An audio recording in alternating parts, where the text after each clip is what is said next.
salvação. 2 Coríntios 6, a partir do 11.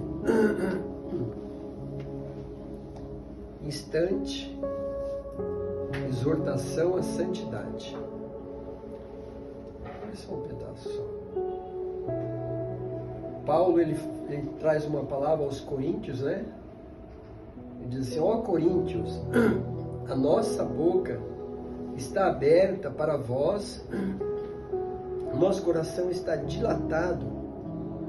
Não estáis estreitados em nós, mas estáis estreitados em vossos próprios afetos. Ora, em recompensa disso, falo como a filhos, dilatai-vos vós também. Não vos prendais em julgo desigual com os infiéis, porque que sociedade tem a justiça com a injustiça? E que comunhão tem a luz com as trevas? E que concórdia há entre Cristo e Belial? Ou que parte tem o fiel com o infiel? Paulo está perguntando, né? Então, amém por essa palavra. Eu queria estar trazendo para nós o que Paulo está dizendo, né?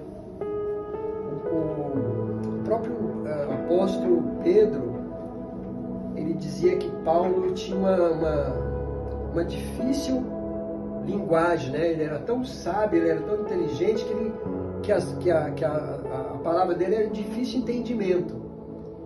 Por quê? Por causa da sabedoria dele, por causa da inteligência dele. Então, muitas coisas que estão na Bíblia é difícil de entendimento, né? Então, a gente tem que pedir direção, sabedoria ao Espírito Santo para a gente compreender. Mas, quando ele fala assim, ó Coríntios, a nossa boca está aberta para vós e o nosso coração está dilatado, o que ele está dizendo? Ele está dizendo assim que ele está trazendo uma palavra para nós, primeiro para Coríntios, mas essa palavra também serve para nós. E ele está com o coração aberto, ele está querendo trazer uma novidade de vida, ele está querendo trazer uma palavra de salvação.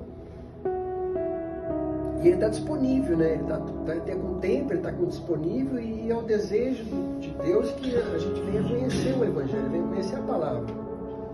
No 12 ele fala assim: não estáis em nós, mas estáis estreitado no vosso próprio afeto, no vosso próprio entendimento. Então, ou seja, todos nós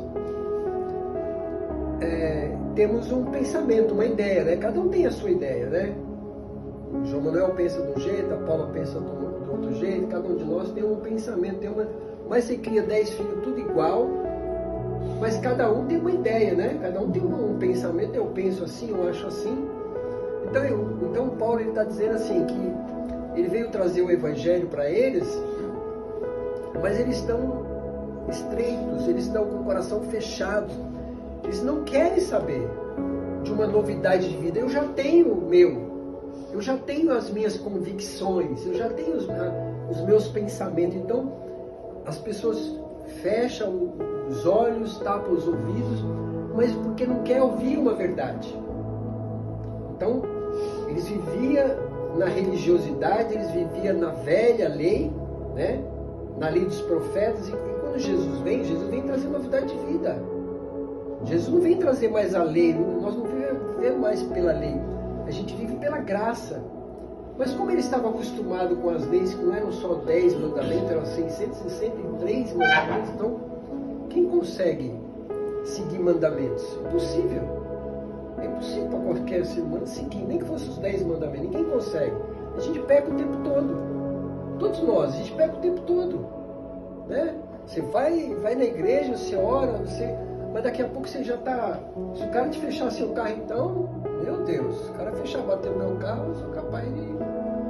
Então, assim, a gente está o tempo inteiro. Então, mas Jesus, ele vem trazer a graça, o perdão da graça. Então, você pecou, vai e pede perdão, Deus te perdoa, você continua a sua vida.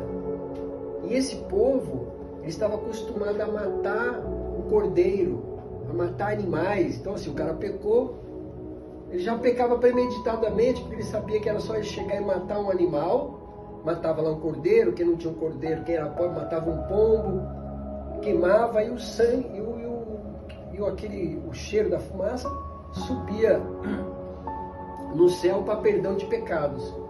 Então, quando Jesus ele vem para morrer por todos nós, os caras, por que eu vou aceitar Jesus? Porque eles não consideravam Jesus como um homem, eles consideravam Jesus como um homem qualquer, um charlatão, um profeta, enfim. Então eles, como é que esse cara vai morrer no meu lugar? E eu vou aceitar ele como meu Senhor e Salvador, ele vai perdoar meus pecados, o Espírito Santo vem morar em mim. Então eles não aceitavam isso. E a maioria não aceita até hoje. Até os dias de hoje continua assim. Então Paulo vem falar isso, falou assim, vocês confiam nos seus próprios entendimentos, nos paradigmas. Então todos nós recebemos dos nossos pais, dos nossos avós. Eu recebi do meu pai uma religiosidade, uma heresia, que era uma avó rosa, que era considerado o Espírito Santo Consolador. Cara, olha que pecado, o Espírito Santo é Deus. Então, para mim, aceitar Jesus Cristo foi muito difícil. Então, a maioria das pessoas estão assim. Cara, eu já tenho. É igual a Gabriela, né? Eu nasci assim, eu vou viver assim, eu vou morrer assim. Então, as pessoas têm os seus paradigmas e não vai sair. Eles não vão aceitar. Eles têm os deuses deles, têm os seus pensamentos. Então, Paulo está falando sobre isso. E no 3 ele fala assim, ó, ora, em recompensa disso, falam como a filhos, dilatai-vos vós também. Então ele fala assim, eu estou falando para vocês como se vocês fossem meus filhos. Então o que eu recebi do Senhor, eu quero dar para vocês também. Como as coisas que um pai dá para um filho, né? Mas que um pai é ruim, ele deseja o bem para os filhos. Né? Tenho certeza que você só deseja o bem para os seus filhos. Eu também, a Mazé também, para Paulo, para o João, mas a gente só deseja as coisas boas para ele. Então Paulo está falando, olha, o que eu recebi, eu quero dar para vocês também, que é a revelação do Evangelho de Cristo. Mas alguns vão querer, outros não, mas estão recebendo. Então o que nós estamos aqui nesse dia, reunidos aqui no meu aniversário, o que a gente está falando aqui, está gravado nos céus. Nenhum de nós, porque essa palavra ela serve para mim primeiro, nenhum de nós vai poder dizer assim, ninguém falou para mim que a novidade de vida, porque Jesus ele fala assim, eu sou o caminho, a verdade e a vida, e ninguém vem ao Pai a não ser por mim. Então, todos nós aqui estamos sabendo dessa verdade. Mas quem creu? Né? Lá em Isaías 53, 700 anos antes de Jesus nascer, Isaías já falava assim, mas quem creu na nossa pregação? E a quem foi manifestado o braço do Senhor? Né? Quem recebeu e quem praticou? Porque não adianta só ser um ouvinte indolente. O que é um ouvinte indolente? Um ouvinte indolente é aquele que vai na igreja, seja na missa, vai na igreja, ouvir uma palavra e depois, meia hora depois, você pergunta para ele, cara, qual foi a palavra? Não sei. Então, ouviu, não mudou a vida, não mudou o rumo, não mudou o caminho, a palavra não queimou, a palavra tem que queimar no nosso coração. Quando eu vou na igreja, eu não vou atrás do que o pastor vai falar, eu vou para adorar a Deus e para ouvir a palavra. A palavra tem que queimar no coração